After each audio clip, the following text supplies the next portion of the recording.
Hallo Leute, ich zeige euch heute, wie ihr bei eurem VMware ESX Host SSH aktivieren könnt. Entweder über die virtuelle Konsole von eurem Server, wie zum Beispiel iDRAC oder ILO, oder ganz normal über die Weboberfläche des ESX Hosts.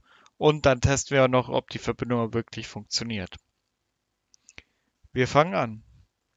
Wir öffnen ganz normal unseren Browser und ich habe unsere zwei Login-Seiten. Einmal den ESXi-Host selbst und einmal das iDRAC des Servers. Hier habe ich auch schon mal die virtuelle Konsole gestartet. Hier sieht man das, was man normalerweise sieht, wenn ihr einen Monitor anschließt. Das heißt, ich zeige euch das erste Mal über die Weboberfläche, weil das wird am einfachsten sein, weil die Wahrscheinlichkeit, dass ihr einen Monitor dranhängen habt oder virtuelle Konsole, ist nicht immer gegeben. Das heißt, wir melden uns einmal ganz normal am ESX-Host an.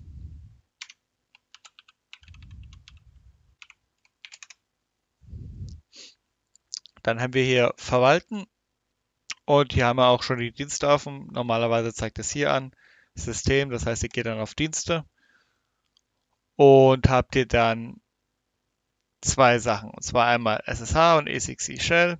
Shell ist für was anderes, aber erstmal SSH rein zum Aufschalten auf das System. Das heißt, hier gehen wir einmal auf Starten und ihr seht, SSH-Dienst ist an. Wir können es auch einmal kurz testen. Wir benutzen einmal PuTTY, gehen dann einmal auf die IP-Adresse,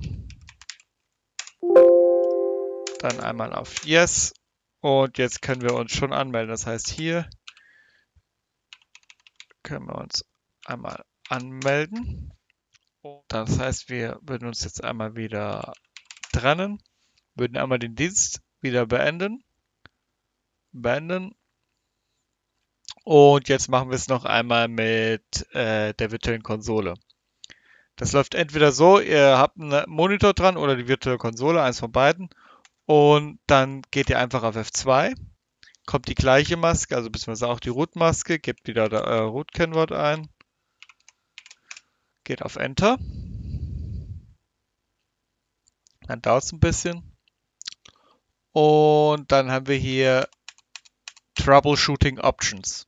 Da geht ihr einmal drauf und seht hier oben Enable ESXi Shell und Enable SSH. Auch wieder SSH an. Ihr seht, jetzt ist es umgesprungen, SSH ist enabled, wird angezeigt und jetzt sollte PuTTY ebenfalls wieder funktionieren. Das heißt, wir machen das gleiche wieder.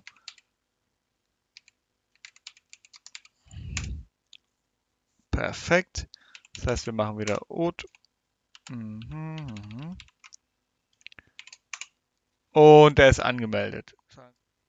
So, wir haben einmal SSH aktiviert, wir haben es nochmal getestet und das sind die zwei Möglichkeiten, wie ihr SSH bei eurem ESX-Host aktivieren könnt. Entweder halt physikalisch, wenn ihr eine Maus dran klemmt, beziehungsweise in dem Fall eine Tastatur dran klemmt und einen Monitor über das iDRAC beziehungsweise ILO oder ganz normal über die Weboberfläche des ESX-Host. So, das wäre schon gewesen. Bei Fragen unten in die Kommentare. Für einen Daumen hoch würde ich auch freuen. Dankeschön.